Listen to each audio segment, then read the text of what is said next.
Hello student, welcome to my channel knowledge plus. आज हम NCERT class 10th के social science की history के कुछ इम्पॉर्टेंट क्वेश्चंस करेंगे जो एग्जाम्स में आते हैं। तो हम शुरू करते हैं।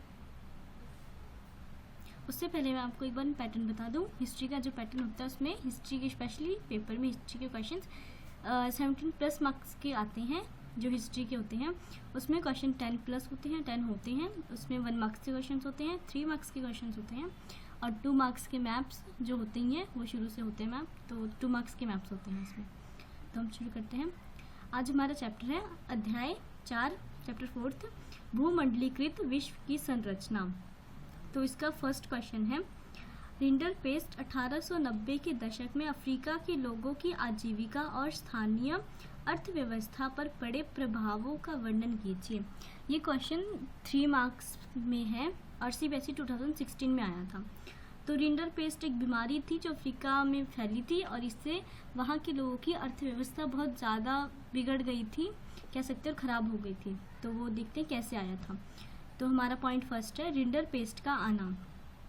अफ्रीका में रिंडरपेस्ट नामक की बीमारी सबसे पहले 1880 के दशक के आखिरी सालों में दिखाई दी। 5 साल बाद यह कैप अफ्रीका का धुर दक्षिणी हिस्सा तक भी पहुंच गया। जो रिंडरपेस्ट था वो अफ्रीका में फैला था 1880 के दशकों में, ठीक है। पर इसका जो प्रभाव था वो 5 साल बाद किसी और जगह पे दिखाई दिया और उसके साल के आखिरी में ये बहुत ज़्यादा फैल गया। तो इससे हम देखते हैं क्या क्या प्रॉब्लम हुई थी। पॉइंट सेकंड है इसका, पशुधन का नुकसान। जो पशु थे उनका पशुधन जो लोग थे उनका नुकसान हुआ था। उस समय पूर्वी अफ्रीका में एरिट्रिया पर हमला कर रहे इतालवी सैनिकों का पेट भरने के लिए एशियाई देशों से जानवर लाए जाते थे। जो वहाँ के सैनिक थे उनका पेट भरने के लिए एशिया देशों से जानवर लाए जाते थे और ये बीमारी उन जानवरों में निकली जिससे वो जानवर मर गए और जिन्होंने उसे खाया वो भी मर गए। तो इससे पशुधन, जो पशु बेचते थे, उनका भी बहुत नुकसान हो गया कि उनके पशु मर गए और इसलिए उनका धन नहीं बन पाया, वो गरीब हो गए। एक ये भी है। थर्ड पॉइंट है, आजीविका के साधन समाप्त। पशुओं के खत्म हो जाने से तो अफ्रीकियों ने रोजी रोटी के साधन ही खत्म हो गए। जो आजीविका होती है वो अर्थव्यवस्था होती है। आजीविका मतलब जीने का साधन, ठीक है। तो पशु, जब लोगों का काम यही है कि पशु बेचना, तो अगर उनके पशु खत्म हो जाएंगे तो उनकी रोजी रोटी कैसे चलेगी? तो उनकी रोजी रोटी भी खत्म हो गई। इससे उनकी अर्थव्यवस्था पर बहुत बुरा प्रभाव पड़ा। फोर्थ पॉइंट है, अफ्रीकी श्रम बाजार में। अपनी सत्ता को और मजबूत करने तथा अफ्रीकियों को श्रम बाजार में ढकेलने के लिए वहाँ के बागान मालिकों, खान मालिकों और औपनिवेशिक सरकारों ने बचे खुचे पशु भी अपने कब्जे में ले लिए।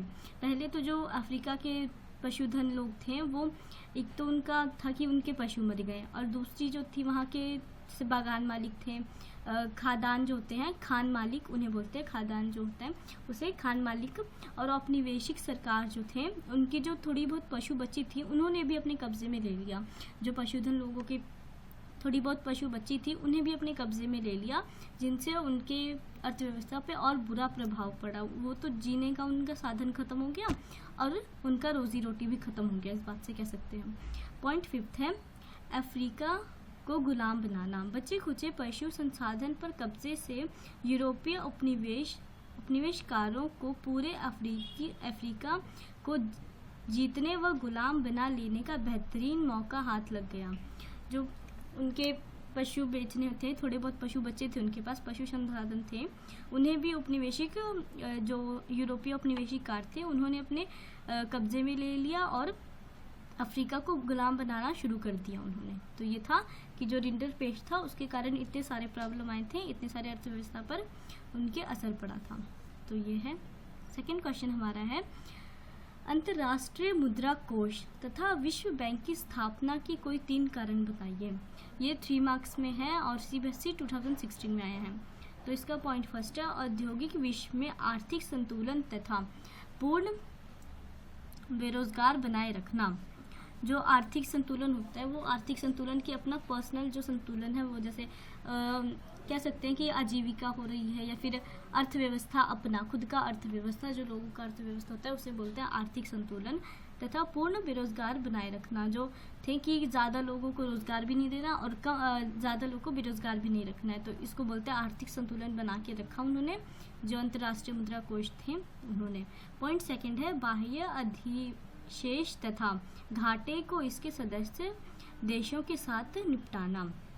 जो बाह्य अधिशेष के लोग थे उनको उनके घाटे जो हो रहे थे, उनके घाटे हो रहे थे, और इसके सदस्य देशों के साथ निपटारा करना, कि जो उनका घाटा हो रहा था ना विश्व बैंक में और अंतर्राष्ट्रीय मुद्रा कोष में, तो उसको अन्य देश, जो अन्य सदस्य हैं देश के, उनके साथ मिलकर उसका निपटारा करना।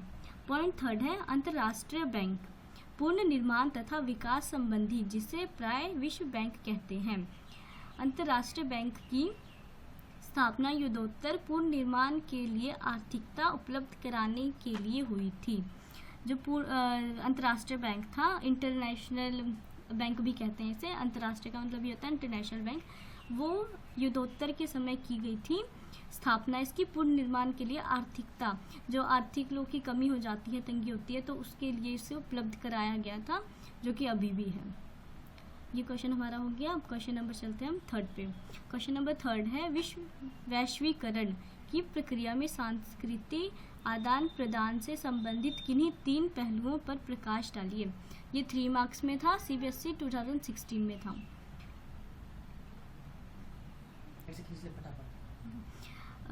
तो हम ये क्वेश्चन देखते हैं। ये क्वेश्चन आया था 3rd मार्क्स में CBSE 2016 में।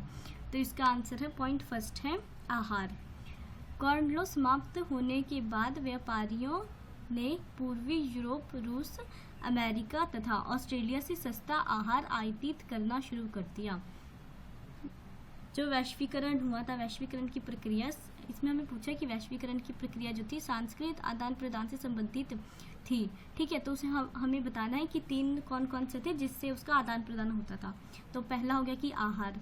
जब कॉर्न लॉ समाप्त हो गया था उसके बाद वहाँ पे यूरोप, रूस, अमेरिका और ऑस्ट्रेलिया में सस्ता आहार आयातित होना शुरू हो गया था, वहाँ से आना शुरू हो गया था। तो पॉइंट फर्स्ट ये हो गया। सेकेंड पॉइंट है श्रम। श्रम यानी होता है मजदूर। 50 मिलियन से भी अधिक लोग यूरोप से अमेरिका तथा ऑस्ट्रेलिया को नौकरियों की तलाश में प्रवासन कर गए। ठीक है, कि मतलब कि अगर अपने देश में नौकरी ख़त्म हो गई तो लोग दूसरे देश में गए ताकि उन्हें वहाँ से नौकरी मिले।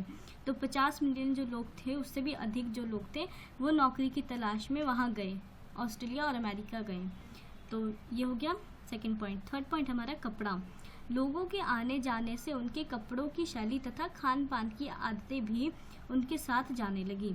जो 50 मिलियन से अधिक लोग चले गए, कहीं पे प्रवासन कर गए, तो उनके साथ उनका रहन सहन, उनके कपड़े और बर्ताव वो भी उधर चला गया। जैसे अगर भारतीय कोई जाता है कहीं अमेरिका में, ऑस्ट्रेलिया में, तो उसका तो रहन सहन और उसका खान पान वो सब उधर उसके साथ ही चला गया, वो चेंज नहीं कर सकता वहाँ पे जाकर। पॉइंट फोर्थ है भाषा। लोगों के आने जाने से स्थानीय भाषाओं पर भी प्रभाव पड़ा। जो वहाँ पे जैसे अमेरिका, ऑस्ट्रेलिया, यहाँ पर इंग्लिश बोलते हैं, लेकिन अगर भारतीय लोग वहाँ पे जाएं तो उनकी भाषा भी उनके साथ गई और उन्होंने हिंदी बोलना वहाँ पे शुरू किया और काफ़ी लोग को हिंदी वहाँ पे आ गया। तो ये क्वेश्चन हमारा हो गया, इसमें हमने बता दिया। अब क्वेश्चन नंबर 4। रेशम मार्ग की किन्हीं 3 विशेषताओं का उल्लेख कीजिए। ये 3 मार्क्स में आया था CBSE 2016 में। तो जो रेशम मार्ग था, रेशम मार्ग आधुनिक काल के पूर्व युग के दूर दूर स्थित भागों के बीच व्यापारिक और सांस्कृतिक संपर्कों का सबसे जीवंत उदाहरण है। जो रेशम मार्ग था वो आधुनिक काल, जो अभी आधुनिक काल चल रहा है, उससे पूर्व युग से दूर दूर तक स्थित भागों के बीच था। जैसे यहाँ से किसी और देश में चल गया। रेशम मार्ग एक मार्ग था जिसके द्वारा रेशम या फिर और भी कुछ सामान था उसे किसी और देश में भेजा जा रहा था। तो ये था, यहाँ से व्यापारी और सांस्कृतिक संपर्कों का सबसे जीवंत उदाहरण है कि वहाँ से व्यापारी भी जाते थे और उनकी संस्कृतियाँ जो थी वो भी इधर से उधर वहाँ पे आदान प्रदान होता था उनका। पॉइंट सेकंड है रेशम मार्गों का प्रयोग करने के लिए होता था। रेशम मार्गों का प्रयोग रेशम को यहाँ से वहाँ आदान प्रदान करने के लिए होता था, आयातित निर्यात करने के लिए होता था। तो चीनी व्यापारियों द्वारा दूसरे देशों में रेशम का निर्यात। जो रेशम मार्ग था वहाँ पर चीन से लोग थे, चीनी व्यापारी थे, उनके द्वारा दूसरे देश में रेशम का निर्यात किया जाता था इसी मार्ग से। इसलिए वैसे तो शुरू में इसे रेशम के लिए बनाया गया था, इसलिए इसका रेशम मार्ग नाम रखा, पर इससे और भी अन्य सामान, जो अन्य सामग्री थी, वो आदान प्रदान हुआ, आयातित और निर्यात होता था। तो इससे तो ये है इसका पॉइंट। थर्ड है, इस मार्गों का उपयोग व्यापारियों द्वारा एक देश से दूसरे देश में माल के परिवहन के लिए किया जाता था। जो ये मार्ग था, इसका उपयोग एक देश से दूसरे देश में माल इधर से उधर निर्यात या आयातित करने के लिए होता था। तो ये इसका मेन पॉइंट है। पॉइंट फोर्थ है, व्यापारियों और सांस्कृतिक में विनिमय की प्रक्रिया साथ साथ चलती थी। कुछ सदी बाद मुस्लिम धर्मोपदेश भी इसी मार्ग से दुनिया में फैले। जो ये था रेशम मार्ग था, इससे काफ़ी कुछ सदी बाद जो थे मुस्लिम जो धर्मोपदेश होता है, मतलब कि वहाँ के वो धर्म, मुस्लिम धर्म को मानने वाले जैसे फादर होते हैं वैसे ही मुस्लिम में भी होते हैं, तो वो फैले इसी मार्ग से पूरी दुनिया में फैले। वो केवल भारत में थे तो भारत से किसी और देश में गए, फिर किसी और देश में फैल गए वो, तो इसे बोला है कि मुस्लिम फैल गए। तो ये हमारे आज थे 4th क्वेश्चन। 4 क्वेश्चन हो गए हमारे जो एग्जाम्स में आते हैं। तो ये क्वेश्चन प्रैक्टिस बेस्ड है, आप इसे प्रैक्टिस कीजिए और रिवीजन कीजिए और एग्ज़ाम्स की तैयारी कीजिए। अगर वीडियो अच्छी लगी हो तो लाइक कीजिए, शेयर कीजिए, और अगर मन में कुछ क्वेश्चन हो तो पूछ लीजिएगा, और मेरे चैनल को सब्सक्राइब कीजिए। Thank you.